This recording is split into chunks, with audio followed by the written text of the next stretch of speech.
nanti juga ya mungkin ingin tanya-tanya boleh silakan telepon di nomor 0271 851 5555. Mungkin sudah merasa ada gejala-gejala gimana gitu bisa telepon. Iya, mumpung ada dokter Pita ini ya. Mari Mbak Yu. banget. Tapi seneng gitu ya keluh. Metu bintange ngono kuwi. Nah, tadi sudah dikemukakan bahwa ciri-ciri orang yang mengalami stres itu Gangguan jiwa. Ya, jadi orang mengalami stres itu ada dua ciri fisik dan ciri psikologis. Ciri fisiknya biasanya jantungnya berdebar, keringat deg-degan ya, keringat dingin, geringingan gitu nggih, keringat dingin, geringingan, kemudian pusing kayak gliyer gitu. Kemudian banyak bintang-bintang gitu. Ya. Iya. Kemudian untuk ciri psikologisnya, secara psikisnya itu rasa cemas, khawatir yang berlebihan, kemudian kagetan biasanya. Jadi mudah kagetan. Bisa jadi itu awalnya Bisa jadi Mbak Yu kalau latah kecemasan. Jadi iya, kalau latah kan jadinya emang orangnya cemasan. cepat ngono kuwi padahal ya kalau cepat. dikerjain temennya jadi cemas gitu. Iya. Jadi cirinya ada dua ya, psikis dan fisik. Ngeten nggih. Terus cara mengatasinya seperti apa? Ringan dulu, stres ringan. Kalau yang ringan itu stres ringan kita harus belajar hidup sehat ya, hidup sehat. Kalau sewaktu-waktu kita mengalami stres sampai ketakutan yang berlebihan atau kita sebut serangan panik, itu bisa dilakukan dengan relaksasi ya, relaksasi mengatur pernafasan dengan menurunkan frekuensi pernafasan ya. Jadi tarik nafas dari hidung, Tahan 1 jam gitu ya. Enggak ya Bu ya. 15. Pokoknya mengatur nafas biar sampai tenang ya Bu ya. Iya. Tarik nafas dari hidung tiga hitungan lah, tiga hitungan enggak sampai 1 jam. Enggak sampai 1 hitungan, kemudian ditahan, keluarkan lewat mulut.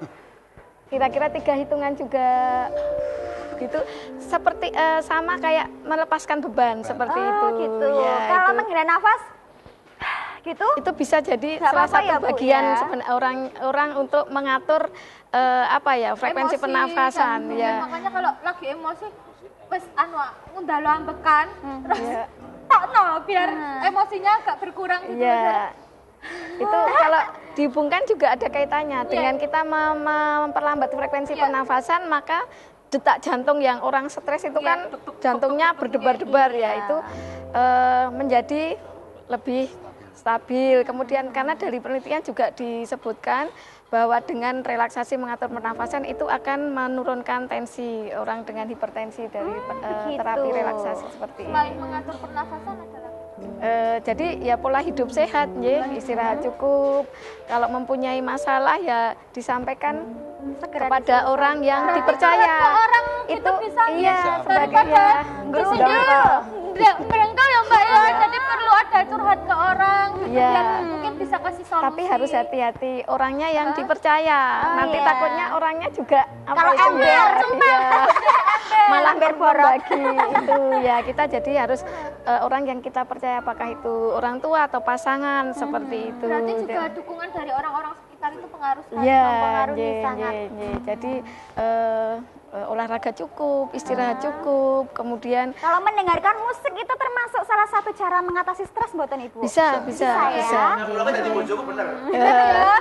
Mendengarkan musik yang mungkin musik klasik gitu ya Bu ya. Bisa. Itu kan juga akan membuat nyaman ya, untuk bernafasnya juga menjadi lebih lambat. Itu akan Lawannya loh Bu, saya tuh kalau lagi stres ya pengennya tuh nggak denger apa-apa Bu. Jadi suara bising-bising gitu langsung pusing loh Bu. Saya tuh Lah soalnya sampean bendino wis gak bising kok Mbak Yu. Berarti nek stres malah wali aneh. gangguan dalam jiwa saya. Bener Bu, saya kata teman, kamu itu egois gitu. Tapi bener kalau saya sudah sini banyak masalah gitu, kalau denger suara apapun, misal sampai suara air dalam akuarium itu aja saya matikan Bu. Terus Pokoknya sampai hening gitu ya. kabeh aku stres. Berarti setiap orang itu beda-beda. Ada yang ingin mengatasi stresnya itu dengan curhat, dengan suasana yang tenang, nyaman. Terus ada yang mendengarkan musik gitu ya. Caranya Beda-beda. lain-lain, Setiap orang Terus itu berbeda-beda. kan stres. Kalau gangguan jiwa sendiri seperti apa Ya, nantinya? jadi stres itu kalau tidak ditangani dengan baik itu masuk ke gangguan jiwa. Ya, nanti ke gangguan ya gangguan jiwa itu kita lihat juga ada gangguan jiwa ringan, gangguan jiwa berat, sedang, gangguan jiwa berat. Yang seperti ringan dulu. Yang ringan dulu seperti yang apa, ringan Ibu? biasanya kayak kecemasan itu. Jadi stres kalau berlanjut menjadi kecemasan. Jadi setiap saat yang ada tentang kecemasannya, ya, atau cemas yang muncul karena ada stresor masa lalu yang sangat berat. Ya, Jadi trauma. ya trauma, ya seperti itu. Jadi itu kecemasan seperti itu. Gejalanya hampir sama seperti tadi, tapi lebih berat derajatnya. Kalau yang Jadi sedang? yang sedang itu depresi, ya, perasaan yang turun. Depresi itu gejalanya juga gejala psikis, juga gejala fisik. Fisik itu biasanya makannya kurang, tidurnya juga kurang, ya malas ngapa-ngapain. Pikirannya tentang diri sendiri yang jelek, konsep diri yang jelek, ya negatif tapi untuk diri sendiri. Ya, jadi ada pikiran, bahkan ada pikiran yang jelek tentang pengen bunuh diri, tidak ada masa depan, ya. Seperti itu nggak Bu, kalau satu Khawatir keluarga yang ada berlebihan. ibu yang bunuh anaknya, naudzubillah min dzalik, Aduh, Iya.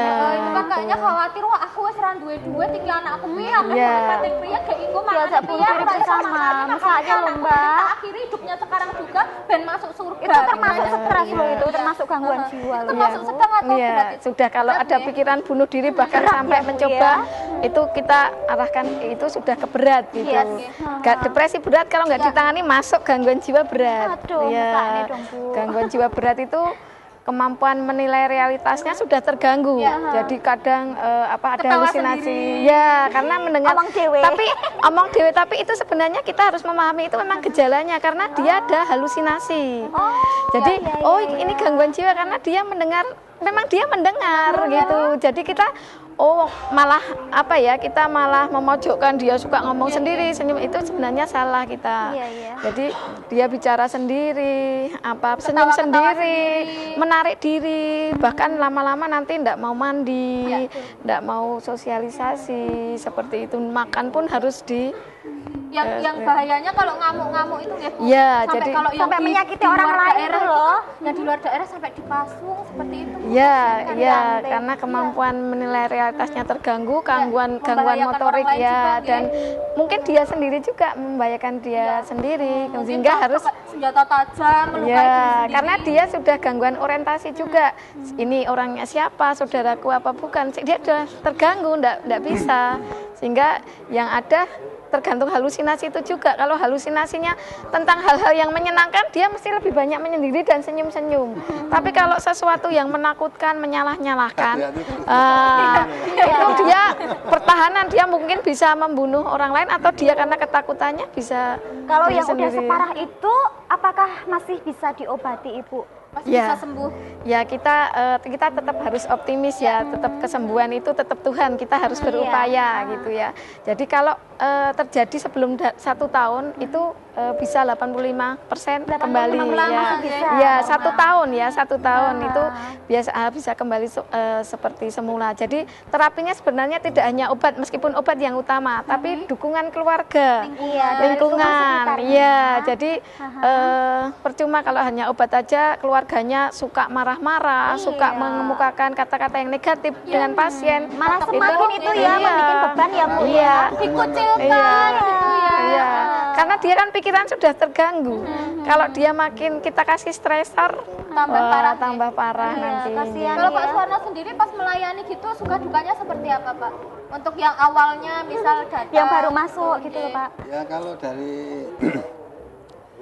segi keperawatannya kan kita harus menilai sejauh mana sih pasien itu dalam kondisinya ya, karena dalam keperawatan sendiri kan ada kategori ya, jadi kategori yang akut krisis, terus maintenance ataupun health promotion. Kalau yang akut krisis biasanya penanganan harus dilewati dengan ruang perawatan intensif terlebih dahulu. Beda dengan yang maintenance itu pasien sudah masuk ke persiapan untuk nanti kembali ke masyarakat. Kembali ke masyarakat itu ya kita harus butuhkan bagaimana keluarga itu nanti bisa menerima, bisa membantu, mendukung untuk proses perawatan di rumahnya, termasuk juga keterlibatan masyarakat di dalam keluarga itu sendiri. Jangan sampai nanti ada gangguan jiwa, terus nanti dikucilkan seperti sampaikan dokter Vita tadi ya, itu akan menekan kembali ya. Dikucilkan Nah, gitu itu ya, akan Pak, ya. menekan kembali, dia nanti akan terjadi kekambuhan lagi karena dukungan itu tadi kurang tadi. Ya. Mungkin di luar sana pemirsa ada yang keluarganya yang membutuhkan perawatan gitu, itu caranya seperti apa awal-awalnya gitu, dibawa ke sana, membawa apa gitu? Oh gitu ya. Kalau dari rumah sakit kami kan Rumah Sakit Jiwa Dr. Ratun Sudarwati itu kan juga menerima pasien-pasien dengan BPJS ataupun dengan pasien dengan biaya sendiri atau umum itu. Selama persyaratan-persyaratan itu juga kita penuhi ya kita layani. Yang sekarang dengan menggunakan gantinya itu Kartu Indonesia Sehat itu ya Bu ya, sehat itu juga. Dan kebetulan Bu Wita ini juga kepala instalasi rekam medik juga menangani itu secara administrasi untuk rekam mediknya seperti itu. Dan memang keluhan-keluhan yang ada memang semakin banyak kunjungan akan semakin banyak keluhan juga tentang pelayanan yang kita berikan. Tapi kita juga tetap mengacu bahwa rumah sakit adalah bagian pelayanan publik, kita harus mengutamakan pelayanan dari publik itu sendiri. Ya. Jangan sampai komplain-komplain itu nanti kita sampaikan itu menjadi bumerang rumah sakit sendiri. Tapi malah jadi ya sekecil-kecil pun kita tanggapi dengan baik. Seperti terobosan yang baru yang ada di rumah sakit kami itu kan kemarin kan banyak keluarga atau penunggu itu antri. Nah, itu timbul suatu keluhan. Nah, kok kelihatannya tidak ada kepastian ya, saya itu menunggunya itu. Di ruang pemeriksaan ini sudah nomor berapa kan gitu. Nah, seperti di bank lah panjenengan misalnya. Sudah tertulis itu nomor antrian gitu. Sehingga di rumah sakit kami tidak hanya antrian pendaftaran saja, tapi juga ada antrian pemeriksaan. Nah, di situ akan memberikan suatu kepastian buat penunggu. Saya nomor antri berapa untuk pemeriksaan, di sana udah sampai nomor datang ya periksa jadi tahu gitu. Di samping itu juga menghindari penyelewengan. Biasanya kan wah saya ingin mendahulukan dulu. Gitu, kalau dengan seperti ini sudah tidak bisa kan. Makanya itu Indonesia budayakan antri ya. Nanti kita akan lanjut lagi. Betul Tapi jangan sekali. kemana-mana. Tetap di sini dan mental.